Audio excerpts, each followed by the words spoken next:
হুগলির উত্তরপাড়ার বিধায়ক কাঞ্চন মল্লিক ও তার স্ত্রী শ্রীময়ী চট্টরাজের একটি কন্যা সন্তানের জন্ম হয়েছে। সেটা বড় কথা নয়। বড় কথা হচ্ছে সেই কন্যা সন্তান জন্মের খরচের বিল কত জানেন? 6 লক্ষ টাকা।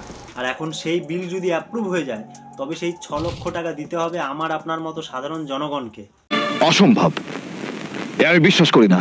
আর এত কিছুর পরেও কাঞ্চন মল্লিক বলছে যে আমি বিধানসভায় 6 লাখ বা 10 লাখ যতই বিল জমা দেই না কেন সেটা আমার ব্যক্তিগত। এমএলএ আমরা একটা মেডিকেল পাই, এবং সব এমএলএরাই পায়, সেই এমএলএদের অনুযায়ী আমি বিল জমা দেব।